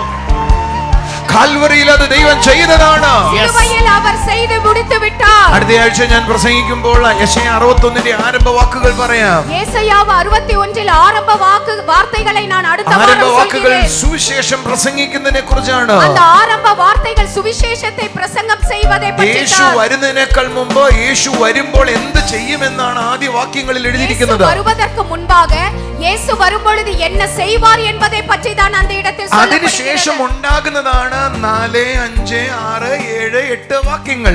அதற்கு பிறகு உருவாவதுதான் என்ன என்பதுதான் 4, 5, 6, 7, 8 என்று சொல்ல தொடங்கி அதற்கு கீழாகத்தான் இப்படி எழுதி இருக்கிறது. அவர்கள் ஜாதிகளுடைய செல்வத்தை அனுபவித்து மகிமைக்குள் பிரவேசிப்பார்கள். അടുത്തിരിക്കുന്നവരോട് പറ, ഈ പള്ളിയിൽ വരുന്നുവെങ്കിൽ എങ്ങനെയെങ്കിലും ജീവിക്കണം എന്ന് പറയരുത്. இந்த சபைக்குள் வரும்பொழுது எப்படியாவது வாழ வேண்டும் என்று சொல்லிக் கொண்டு வர ഇവിടെ നീ வேண்டாம். മുടങ്ങാതെ വന്നാൽ നിന്നെ ദൈവം സമ്പന്നനാക്കി കളയും. நீங்கள் தொடர்ந்து நீங்கள் வருவீர்கள் என்றால் உங்களை നിന്നെ ആരോഗ്യവാനാക്കി കളയും. உங்களை ஆரோக்கியமுள்ளவராக നിന്നെ மாற்றுவார். ആത്മീയനാക്കി കളയും. உங்களை ஆவிக்குரிய வாழ்க்கையில் மிகவும் നിന്റെ ആത്മീയ നിലവാരം ഉയർന്നു വരും. உங்களுடைய ஆவிக்குரிய நிலவாரம் உயரும். അടുത്തിരിക്കുന്ന ആളോട് പറ, സമ്പത്തിന്റെ മഹത്വത്തിനകത്തേക്ക് പ്രവേശിക്കുക. செல்வத்தினுடைய மகிமைக்குள் பிரவேசியுங்கள். ദൈവവചനത്തിൽ നിന്ന് നീ കണ്ണെടുക്കുന്നില്ല എങ്കിൽ, ദൈവ വചനത്തിൽ ഇருந்து ഉൻ കണ്ണை നീ മാറ്റുവതിல்லை നീ എങ്കിൽ ദൈവവചനം നൽകുന്ന സമ്പത്തിന്റെ മഹത്വത്തിനകത്തേക്ക് പ്രവേശിക്കുക. ദൈവ വചനം തരக்கூடிய அந்த செல்வத்தினுடைய மகிமைக்குள் நீ பிரவேசிப்பாய். ഞാൻ നിങ്ങളോട് പറയും, ഇന്ന് രാവിലെ എന്നോട് കർത്താവ് പറഞ്ഞൊരു വലിയ ഇംപാർട്ടേഷൻ ഉണ്ടാകുമെന്ന്. நான் உங்களோடு சொல்லுகிறேன், கர்த்தர் இன்று காலையில் என்னோடு சொன்னார் ஒரு மிக பெரிய இம்பார்ட்டேஷன் உண்டாகும் ഇന്ന് என்று. പകൽ നിങ്ങളുടെ മേൽ ഒരു പകർച്ച നടക്കുകയാണ്. இந்த ராத்திரி உங்கள் மேல் ஒரு பகர்ச்சை நடக்கிறது. ഫിനാൻഷ്യൽ ഗ്ലോറി, செல்வத்தினுடைய மகிமை, ഫിനാൻഷ്യൽ ഗ്ലോറി. செல்வத்தின் மகிமை. നിങ്ങളുടെ കടങ്ങൾ മാറാനല്ല, സമ്പത്തിന്റെ മഹത്വം. உங்களுடைய கடன் மாறுவதில்லை, செல்வத்தினுடைய மகிமை.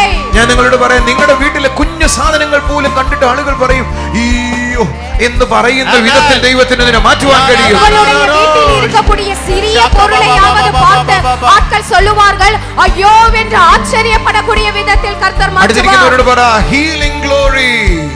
நீங்கள் அவர்களிடம் சொல்லுங்கள் സൗഖ്യത്തിന്റെ മഹത്വം. சௌக்கியத்தினுடைய மகிமை. യോഹന്നാൻ 11:40 യേശു പറഞ്ഞു, யோவான் 11:40 இயேசு നീ சொல்லுகிறார், വിശ്വസിക്കുന്നുവെങ്കിൽ എന്റെ മഹത്വം കാണുവാൻ ഇടയാകും. விசுவாசிப்பாய் எனில் என்னுடைய மகிமையை காண்பாய். എന്തിനാണ് ആ വാചകം യേശു പറഞ്ഞത്? எதனால் அந்த வார்த்தையை இயேசு சொன்னார்? ലാസറിനെ ഉയർപ്പിക്കുന്നതിന് മുമ്പാണ് ആ വാചകം യേശു പറഞ്ഞത്. லாசரை உயிர்ப்பிப்பதற்கு முன்பு உயிர்த்தெழு எழுவதற்கு முன்பாக அந்த வார்த்தையை சொன்னார். എന്ന് പറഞ്ഞാൽ ലാസർ ഉയർത്തെഴുന്നേൽക്കുന്നത് ദൈവമഹത്വമാണ്. ലാസർ ഉയർത്തെഴുന്നത് ദൈവത്തിനുடைய മഹിமை. നീ നിന്റെ ജീവിതത്തിൽ ഉയർത്തെഴുന്നേൽക്കുന്നത് ഗ്ലോറിയാണ്. നീ ഉன்னுடைய வாழ்க்கையில் உயர்த்தெழுவது அது தெய்வத்தினுடைய மகிமை. നീ കിടക്കുന്ന സ്ഥിതിയിൽ നിന്ന് ഉയരുന്നത് ദൈവമഹത്വമാണ്. இருக்கக்கூடிய இடத்திலிருந்து உயர்வை அனுபவிப்பது தெய்வத்தினுடைய ലാസർ மகிமை. അനുഭവിച്ചത് വലിയ സൗഖ്യമാണ്.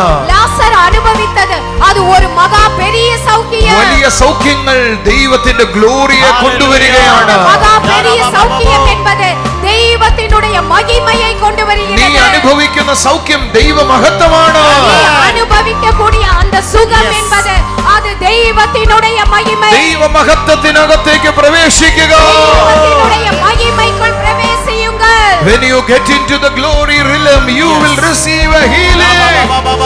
ദൈവമഹത്വത്തിന്റെ സൗഖ്യത്തിന്റെ പ്രതലത്തിനകത്തേക്ക് നീ പ്രവേശിക്കുമ്പോൾ നീ അനുഭവിക്കുന്നത് സൗഖ്യമാണ്, സമ്പത്താണ്.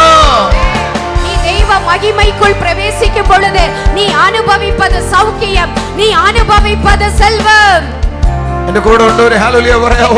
கூட இருப்பவர்கள் ஒரு യോഹന്നാൻ ஹalleluya 2:11 നിങ്ങൾ വായിച്ചാൽ யோவான் 2:11 நீங்கள் വെള്ളത്തെ வாசிக்கும் യേശു பொழுது വീഞ്ഞാക്കുകയാണ്. தண்ணீரை இயேசு திராட்சை ரசமாக അതിനെ மாற்றுகிறார். ദൈവവചനം പറയുന്നത് അത് ദൈവമഹത്വത്തിനായി ആദ്യം ചെയ്തു എന്നാണ്. அது வேதம் சொல்லுகிறது அது தெய்வ மகிமைக்காக தெய்வம் அதை முதலில் ആ செய்தார் என்று. കുടുംബത്തിൽ ചില കുറവുകളുണ്ട്. அந்த குடும்பத்திற்குள்ள சில குறைபாடுகள் ആ இருந்தது. കല്യാണത്തിൽ ചില കുറവുകളുണ്ട്. அந்த கல்யாண வீட்டில் சில குறைவுகள் ആ இருந்தது. കുറവുകൾ തികയ്ക്കുന്നത് മഹത്വമാണ്.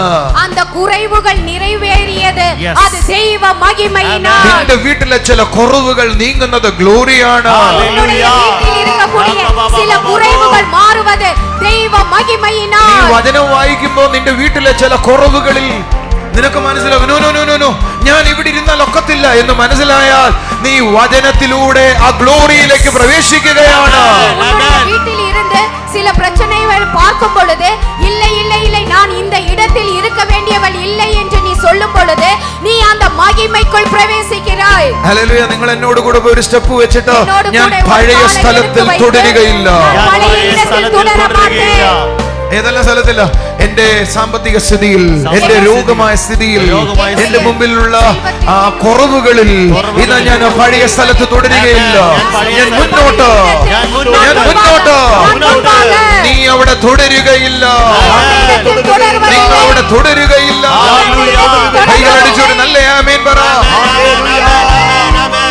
റബ്ബന ഹസബ റദന മഹസബ. കൈകളടിച്ചൊരു ആമേൻ പറ. യേശു വെള്ളത്തെ വീഞ്ഞാക്കുകയാണ്. இயேசு தண்ணீரை ராட்சரசமாக்குகிறார். കുറവുകളെ നിറവാക്കുകയാണ്. குறைவுகளை நிறைவாக்குகிறார். അത് ഗ്ലോറിയാണ്. அது மகிமை. ഞാൻ അത് വായിച്ചുകൊണ്ടിരുന്നപ്പോ ഞാൻ ചോദിച്ചു, കർത്താവേ വെള്ളം വീഞ്ഞാക്കുന്നത് അത്ഭുതമല്ലേ? நான் அதை வாசித்துக் கொண்டிருந்த பொழுது கர்த்தரோடு கேட்டேன் தண்ணீர் திராட்சை ரசமாவது ஒரு அற்புதம் தானே. എന്നാൽ ദൈവം എന്നോട് പറഞ്ഞു അല്ലല്ല അത് എന്റെ ഗ്ലോറിയാണ്. தெய்வம் என்னோடு சொன்னார் இல்லை இல்லை அது என்னுடைய மகிமை. നിങ്ങളുടെ ലൈഫിൽ ഇല്ലാത്തത് ഉളവാകുന്നത് ഗ്ലോറിയാണ്. உங்களுடைய வாழ்க்கையில் ഗ്ലോറിയാണ് അത്ഭുതം. தெய்வத்தினுடைய ചിലത് ഉളവാകട്ടെ, அந்த மகிமை ചിലത് ഉളവാകട്ടെ, சிலது உருவாகட்டும், ചിലത് ഉളവാകട്ടെ, சிலது உருவாகட்டும், ചിലത് ഉളവാകട്ടെ. சிலது உருவாகட்டும். കൈകളടിച്ചൊരു നല്ല ആമേൻ പറ. ഹല്ലേലൂയ.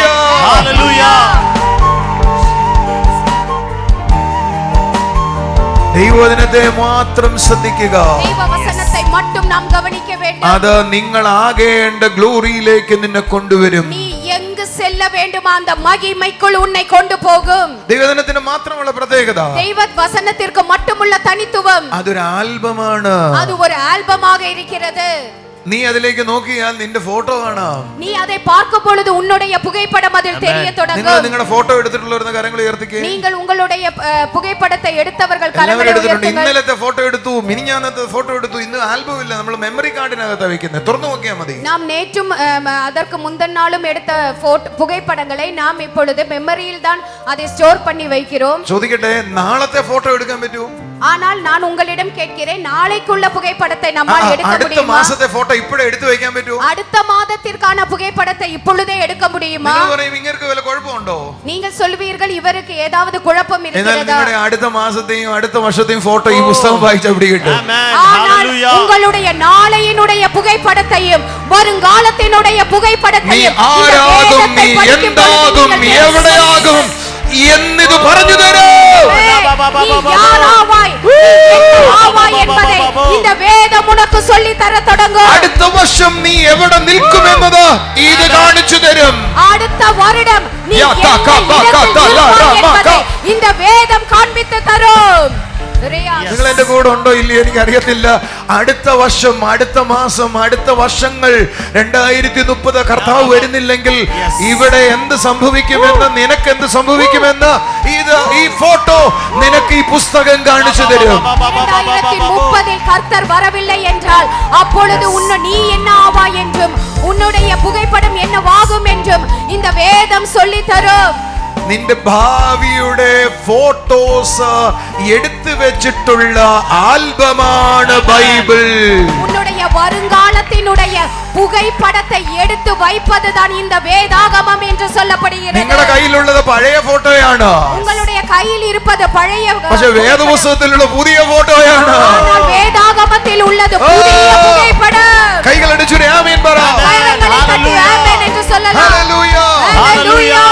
ഞാൻ വചനം വായിച്ചുകൊണ്ടിരിക്കുമ്പോഴാണ് കർത്താവ് പറഞ്ഞത്, நான் വചനത്തെ വാസിക്കും பொழுதுதான் കർത്തർ சொன்னார், നിന്നെ ഉയർന്ന ജീവിത രീതിയിലുള്ള ഉന്നത സ്ഥലത്തിലേക്ക് ഞാൻ കൊണ്ടുവന്നിരിക്കുകയാണ്. நான் உன்னை உயர்ந்த நிலவாரத்தில் இருந்து உயர்வான நிலத்தில் நான் உன்னை கொண்டு வந்திருக்கிறேன் என்று ഞാൻ சொன்னார். നിന്നെ ഉയർന്ന ജീവിത നിലവാരത്തിലേക്ക് ഉന്നത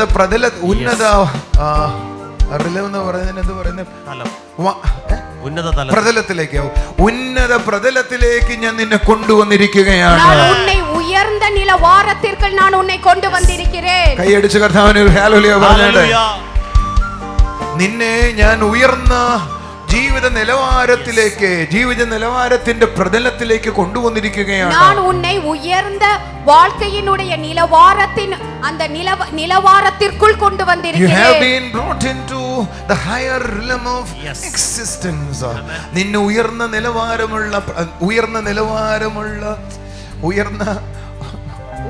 நிலவாரத்தில் உள்ள வாழ்க்கையின் நீட்டிப்பிற்குள் நான் உன்னை கொண்டு வந்திருக்கிறேன். കൈയടിച്ചു ആമേൻ പറഞ്ഞു. Amen. ഞാൻ ചോദിച്ചു, കർത്താവേ, how is it possible? அது எப்படி நடக்கும் என்று நான் கேட்டேன். കാൽവറിയിൽ യേശു മരിച്ചില്ലേ? സിലുവയിൽ ആ മരണം എന്നിലേക്ക് എന്ത് കൊണ്ടുവന്നു പറഞ്ഞു? ഉയർന്ന നിലവാരമുള്ള ജീവിത രീതി കൊണ്ടുവന്നു. அந்த சிலுவையின் மரணம் என்பது என்னுடைய வாழ்க்கையின் உயர்ந்த நிலவாரத்தினுடைய அந்த என்னுடைய வாழ்க்கையின் உயர்ந்த நிலவாரத்தினுடைய நீட்டிப்பை கொண்டு வந்தது. പക്ഷെ നമുക്ക് ക്രിസ്ത്യാനിക്ക് ഇപ്പോഴും മനസ്സിലായിട്ടില്ല. ஆனால் இப்பொழுதும் நம் கிறிஸ்தவர்களாக இருக்கக்கூடியவர்களுக்கு യേശു കാൽവരിയിൽ മരിച്ചിട്ട് നിങ്ങൾക്ക് ഒരു ഭക്തനായ സാധാരണ ജീവിതമാണ് ലഭിച്ചതെങ്കിൽ എവിടോ പ്രശ്നമുണ്ട്. சிலுவையில் கர்த்தர் மரித்தும் நீங்கள் இப்பொழுதும் ஒரு சாதாரணமான வாழ்க்கையின் நிலவாரத்தில் தான் இருக்கிறீர்கள். ഭക്തി ജീവിതം ഭക്തിയുള്ള வாழ்க்கை தான் தொடരുகிறீர்கள். സാധാരണമായ ഒരു ഭക്തി ജീവിതം നയിച്ചാൽ എവിടോ പ്രശ്നമുണ്ട്. சாதாரணமான ஒரு பக்தியுள்ள வாழ்க்கை தான் நீங்கள் வாழ்ந்து கொண்டிருக்கிறீர்கள் என்றால் எங்கோ பிரச்சனை இருக்கிறது. നിനക്ക് വേണ്ട ഉയർന്ന നിലവാരമുള്ള ഭക്തി ജീവിതമാണ്. ஆனால் உனக்கு தேவைப்படுவது உயர்ந்த நிலவாரத்தில் உள்ள வாழ்க்கை தான். ഞാനൊരു ചോദ്യം ചോദിക്കട്ടെ, യേശു കർത്താവ് ഈ ലോകത്തിന്റെ ഓണർ അല്ലേ? യേശു കർത്തർ இந்த உலகத்தினுடைய ஓனர் தானே? ആ ഓണർ നിന്നെ ഉന്നത നിലവാരത്തിലേക്ക് എത്തിക്കണമെന്ന് മനസ്സിലാക്കിയത് കൊണ്ടാണ് ഈ കാൽവറിയിൽ മരണം ഏറ്റെടുത്തത്. அந்த கணம் என்பது உன்னை உயர்ந்த நிலவாரத்தில் உன்னை கொண்டு போக வேண்டும் என்பதற்காகத்தான் இந்த சிலுவையின் மரணம் என்பது நடைபெற்றது. അഖിലാണ്ടത്തിന്റെ ഉടയവൻ നിനക്ക് വേണ്ടി മരിച്ചത് നീ ഒരു സാധാരണ ജീവിതം നയിക്കാനല്ല, ഉയർന്ന നിലവാരത്തിൽ ജീവിക്കാനാണ്. அகிலத்தை முழுவதும் சிருஷ்டித்தவர் உன்னை சாதாரணமான வாழ்க்கை வாழ்வதற்காக இல்லை, உன்னை உயர்ந்த வாழ்க்கை வாழ்வதற்காகத்தான் சிருஷ்டித்திருக்கிறார். അടുത്തിരിക്കുന്നവരോട് പറ, refuse to be an ordinary life. സാധാരണ ജീവിതത്തെ ഉപേക്ഷിക്കേ. சாதாரணமான வாழ்க்கையை உபேட்சிக்கு ഉയർന്ന നിലവാരമുള്ള ജീവിതത്തിൽ ജീവിക്കേ. உயர்ந்த நிலவார നിലവാരത്തിലുള്ള வாழ்க்கையை வாழத் தொடங்க. നിങ്ങളുടെ ഈ പ്രായത്തിൽ എനിക്കിത് ബ്രദറിന് മനസ്സിലായിരുന്നെങ്കിൽ എനിക്ക് തോന്നുന്നേ ഒരു പടി കൂടെ മുന്നേറാമായിരുന്നു. உங்கள் பிள்ளைகளே, உங்களுடைய இந்த வயதில் எனக்கு இது புரிந்தது என்றால் நான் ஒரு படி கூட அந்த உயர்ந்த நிலவாரத்தில் வந்திருப்பேன். യേശു വന്നത് എന്റെ പാപം ക്ഷമിക്കാനാണെന്ന് എനിക്ക് മനസ്സിലായി. இயேசு வந்தது என்னுடைய பாவங்களை கழுவுவதற்காகத்தான் என்பது எனக்கு എന്നാൽ புரிந்தது. മരണം എന്നിൽ കൊണ്ടുവന്നത് ഉയർന്ന ജീവിത നിലവാരമുള്ള പ്രതലത്തിലേക്ക് എന്നെ എത്തിച്ചതാണ് എന്ന് എനിക്ക് ഇപ്പോഴാണ് മനസ്സിലായത്. ஆனால் அந்த சிலுவையின் மரணம் என்பது என்னை உயர்ந்த நிலவாரத்தில் உள்ள வாழ்க்கையின் நீட்டிப்பிற்காகத்தான் என்று இப்பொழுது எனக்கு புரிய ഒരു தொடங்கியது. ചോദ്യം ഞാൻ നിങ്ങളോട് ചോദിക്കട്ടെ. ஒரு கேள்வி நான் கேட்கிறேன். ദൈവത്തിന് ഏറ്റവും വാല്യുബിൾ എന്ന് പറയുന്ന അവന്റെ സ്വന്തം പുത്രനാ. தெய்வத்திற்கு மிகவும் முக்கியம் என்பது அவருடைய சொந்த ആ குமாரன் தான். പുത്രനെ നിനക്ക് അവൻ തന്നത് அந்த குமாரனை அவர் உனக்கு தந்தது ഒരു സാധാരണ ജീവിതം നയിക്കാനാണെങ്കിൽ ஒரு சாதாரணமான வாழ்க்கை வாழத்தான் എവിടോ ദൈവത്തിന് പോലും അബദ്ധം പറ്റിയെന്ന് എനിക്ക് തോന്നിപ്പോവും. எங்கோ தெய்வத்திற்கு கூட பிழை பற்றியது നീ என்று ഒരു எனக்கு അസാധാരണ தோன்றும். ജീവിതം നയിക്കാനാണ് സ്വർഗം അത് ചെയ്തതെങ്കിൽ ആ അസാധാരണ ജീവിതത്തിന്റെ ഉടമസ്ഥനാക്കാനാണ് ഞാൻ മതത്തെ പ്രേരിച്ചിട്ട് നിങ്ങളോട് പ്രസംഗിക്കുന്നത്. ആമേൻ. அப்படிப்பட்ட சாதாரண வாழ்க்கை வாழ்வதற்காக இல்லை, உயர்ந்த வாழ்க்கையை வாழ்வதற்காகத்தான் அந்த சிலுவையின் மரணம் நடந்தது என்றால் நான் உங்களோடு கூட சொல்கிறேன். ഞാൻ എന്താ പറഞ്ഞെന്ന് ഞാൻ മറന്നുപോയി. ഒന്ന് കൈയടിച്ച് ആമേൻ പറഞ്ഞാട്ടെ. ഉയർന്ന നിലവാരമുള്ള ജീവിതം നിങ്ങൾക്ക് തരേണ്ടതിനാണ് യേശു കാൽവറിയിൽ മരിച്ചത്. உயர்ந்த நிலவாரத்தில் உள்ள வாழ்க்கையை உங்களுக்கு தருவதற்காக தான் சிலுவையில் இயேசு மரித்து ചോദ്യം ഒന്ന്. போனார். கேள்வி ഒരു ஒன்று. ചെറിയ രാജ്യം, അതിന്റെ പേര് ഇസ്രായേൽ എന്നാണ്. ஒரு சிறிய தேசம் என்பது அது இஸ்ரவேல். ആ ഇസ്രായേൽ രാജ്യം ഇന്ന് വലിയ രാജ്യങ്ങളെ ഭയപ്പെടുത്തി നിർത്തിയിരിക്കുക. அந்த சிறிய தேசமான இஸ்ரவேல் என்பது மிக பெரிய தேசத்தை பயமுறுத்தக்கூடிய விதத்தில் അയ്യോ, இருக்கிறது. അവരെന്താ അങ്ങനെ ആയിരിക്കുന്നേ? ஐயோ, அவர் ஏன் அப்படி അവർ இருக்கிறார்கள்? അബ്രഹാമിന്റെ സന്തതിയായതാണ് കാരണം. அவர் ஆபிரகாமினுடைய சந்ததியானதனால் தான் എന്നാൽ அப்படி നീ இருக்கிறார்கள். ആരാന്നറിയോ? ஆனால் நீ யார் என்று தெரியுமா? വാഗ്ദത്ത പ്രകാരമുള്ള സന്തതി ഞാനാണ്, ഇസ്രായേൽ അല്ല. வாഗ്ദത്തത്തിനുடைய சந்ததி என்பது இஸ்ரவேல் இல்லை, நீதான்.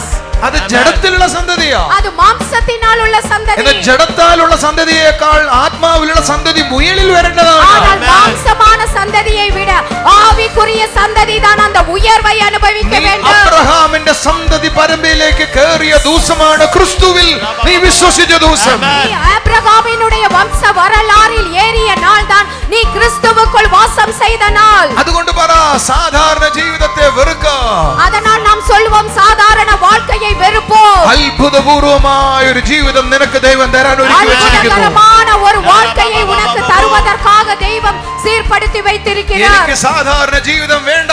எனக்கு சாதாரணமான வாழ்க்கை வேண்டாம். പറ, எனக்கு சாதாரணமான I வாழ்க்கை refuse to be வேண்டாம். an ordinary person. நான் சாதாரணமான வாழ்க்கையை நீக்கி போடுகிறேன். എനിക്കൊരു സാധാരണ ജീവിതം വേണ്ട.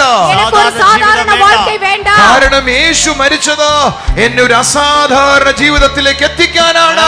இயேசு மரித்தது என்னை அசாதாரணமான ஒரு வாழ்க்கைக்குள் என்னை பிரவேசிப்பதற்காக. കൈ അടിച്ചുകൊണ്ട് പറ, ഞാനത് വിശ്വസിക്കുന്നു. ഞാനത് വിശ്വസിക്കുന്നു. ഞാനത് വിശ്വസിക്കുന്നു. ഞാൻ ദൈവത്തിന്റെ ബെസ്റ്റ് ആണ്. நான் தெய்வத்தில் மிக சிறந்தவள். ഞാൻ ദൈവത്തിന്റെ കൈൻഡ് ആണ്. நான் தெய்வத்தினுடைய தயவுள்ளவள். കൈൻഡ് എന്ന് പറഞ്ഞാൽ ദൈവത്തിന്റെ തലത്തിലുള്ള ആളാണ്. நான் தெய்வத்தை போல சாயல் உள்ளவள். Right, super. God kind. நான் தெய்வ சாயல் உள்ளவள். ദൈവ ചായയിലുള്ളയാൾ. நான் தெய்வ சாயல் അത് உள்ளவள். കൈയടിച്ച് കർത്താവിനെ സ്തുതിച്ചേ. Hallelujah. I am the God's best. ഞാൻ ദൈവത്തിന്റെ ഏറ്റവും നല്ലതാണ്. நான் தெய்வத்திற்கு மிகவும் ഞാൻ ദൈവത്തിന്റെ കൈൻഡ് ആണ്. ദൈവത്തിന്റെ പോലെയാണ് ഞാൻ. சாயல் உள்ளவள். ഓ, ഒന്ന് കൈയടിച്ചു ആമേൻ പറഞ്ഞിട്ട്. Hallelujah. Amen. ഇനി എങ്ങനെ ഞാൻ ദരിദ്രത്തിൽ കഴിയും? இனி எப்படி நான் அந்த தரித்திரத்தில் ഇനി ഞാൻ എത്ര வாழ்வேன்? നാൾ കഷ്ടതയിൽ തുടരും? நான் இனி எத்தனை நாள் No, no, no, no, no, no, no, no. യേശു മരിച്ചത് അതിനല്ല. இயேசு மரித்தது அதற்காக இல்லை. Come on, കൈ അടിച്ചുകൊണ്ട് ആമേൻ പറ. Hallelujah. கரங்களை தட்டி சொல்லுவோம். കൈകൾ അടിച്ചുകൊണ്ട് നല്ല ആമേൻ പറ. நல்ல ஒரு ஆமென் சொல்லலாம். ഒരു എക്സലന്റ് ലൈഫിനാണ് യേശു മരിച്ചത്. ஒரு மிக சிறந்த வாழ்க்கைக்காகத்தான் இயேசு மரித்து போனார். അടുത്തിരിക്കുന്നവരോട് പറ, ഒരു എക്സലന്റ് ലൈഫിനാണ് യേശു മരിച്ചത്. ஒரு மிக சிறந்த வாழ்க்கைக்காகத்தான் இயேசு மரித்தது. അത്ഭുതകരമായ ജീവിതത്തിനാണ് യേശു മരിച്ചത്. அற்புதமான வாழ்க்கைக்காகத்தான் இயேசு மரித்தது. സോ എന്നോടൊപ്പം ഏറ്റു പറഞ്ഞേ, என்னோடு கூட ஏற்று ഞാൻ சொல்லுங்கள், ഉയർന്ന ജീവിത നിലവാരത്തിലേക്ക് വന്നിരിക്കുന്നു. நான் உயர்ந்த வாழ்க்கையினுடைய நிலவாரத்தில் வந்திருக்கிறேன். യേശു എന്നെ അവിടെ ആക്കിയിരിക്കുന്നു. இயேசு என்னை அந்த இடத்தில் ஆக்கி வைத்திருக்கிறார். ഉയർന്ന ജീവിത നിലവാരത്തിലേക്ക് യേശു എന്നെ ആക്കിയിരിക്കുന്നു. உயர்ந்த நிலவாரத்தினுடைய வாழ்க்கைக்குள் இயேசு என்னை ஆக்கி வைத்திருக்கிறார். ഞാനൊരു അത്ഭുതപൂർവമായ ജീവിതം നടത്താനാണ് ദൈവം ആക്കി വെച്ചിരിക്കുന്നത്. என்னை ஒரு അற்பുതமான வாழ்க்கையை வாழ்வதற்காகத்தான் இயேசு ஆக்கி ഇന്നു வைத்திருக்கிறார். മുതൽ ഞാൻ അത്ഭുതപൂർവമായ ഒരു ജീവിതം இன்று നടത്തുകയാണ്. முதல் நான் ஒரு அற்புதகரமான வாழ்க்கையை நடத்துவேன். എക്സലന്റ് ആയ ഒരു ജീവിതം மிக നടത്തുകയാണ്. சிறந்த வாழ்க்கையை நான் நடத்துவேன். മഹത്വമുള്ള ഒരു ജീവിതം നടത്തുകയാണ്. மகிமையுள்ள ஒரு வாழ்க்கையை நடத்துவேன். ഹോണറുള്ള ഒരു ജീവിതം നടത്തുകയാണ്. பொருந்திய வாழ்க்கையை நான் நடத்துவேன். എക്സലന്റ് ലൈഫ്, மிக சிறந்த வாழ்க்கை, എക്സലന്റ് ലൈഫ്, சிறந்த வாழ்க்கை, എക്സലന്റ് ലൈഫ്. சிறந்த வாழ்க்கை. എന്റെ ലൈഫ് എക്സലന്റ് ആയിരിക്കുന്നത് என்னுடைய வாழ்க்கை மிக சிறந்ததாக എന്റെ இருப்பது മുകളിൽ എക്സലന്റ് ആത്മാവുള്ളതിനാലാണ്. என் மேலில் இருக்க மிக சிறந்த அந்த கிருபையினால்தான். தோல்வி இல்லை, പരാജയമില്ല, പരാജയമില്ല. എല്ലായിടത്തും എല്ലായ്പ്പോഴും ജയം. എല്ലായിടത്തും എല്ലായ്പ്പോഴും ജയം. ഓ, ഒന്ന് കൈകളടിച്ച് തുള്ളിച്ചാടി രാമീൻ പറഞ്ഞാട്ട്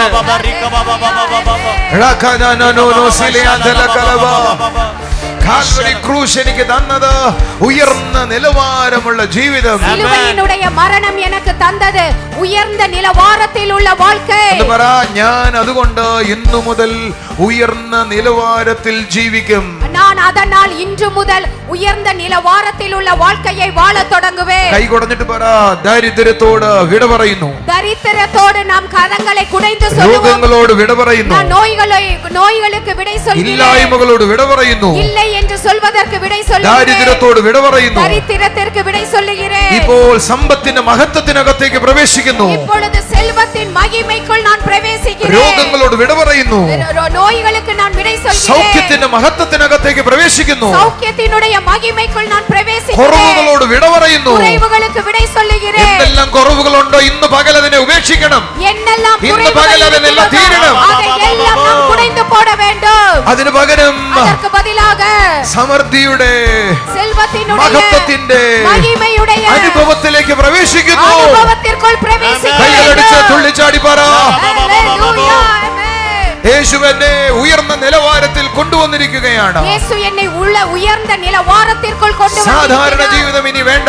சாதாரணமான வாழ்க்கை இனி எனக்கு ഞാൻ வேண்டாம். യേശുവിനാൽ ഉയർന്ന നിലവാരത്തിലേക്ക് വന്നിരിക്കുകയാണ്. நான் இயேசுவினால் உயர்ந்த நிலவாரத்திற்குள் ഇനി வந்திருக்கிறேன். സാധാരണ ജീവിതം വേണ്ട.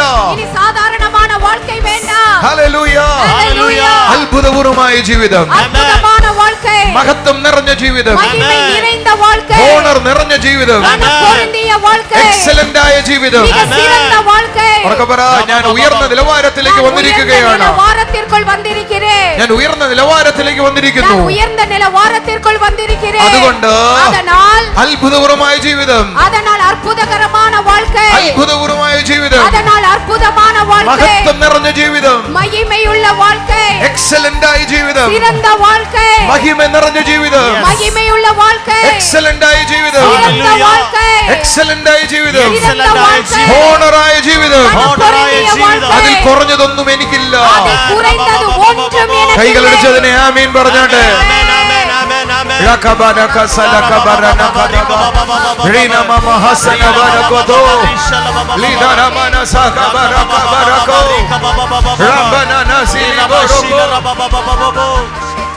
കാൽവറി എനിക്ക് ഉയർന്ന നിലവാരമുള്ള ജീവിതം തന്നിരിക്കുകയാണ്. சிலுவை எனக்கு உயர்ந்த நிலவாரத்தில் உள்ள வாழ்க்கையை தந்திருக்கிறது. സാധാരണ ജീവിതത്തിൽ ഞാൻ സാധാരണ ജീവിതം നടത്തരുത് എന്നതുകൊണ്ടാണ് യേശു മരിച്ചത്.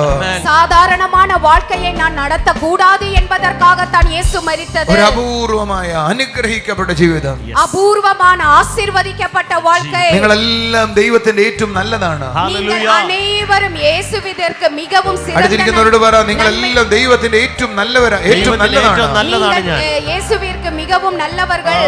കൈയടിച്ച് കർത്താവിനെ സ്തുതിക്കണം. Amen. Hallelujah. ലംബന ഹസികോനോ കോസബ റിസന Mana ഹസകോതോ റോനിയാദ. I am the best for God. Hallelujah. I am God's best. ഞാൻ ദൈവത്തിന് ഏറ്റവും നല്ലതാണ്. I am the God's best. I am the God's best. ദൈവത്തിற்கு மிகவும் நன்மையுள்ளவர்.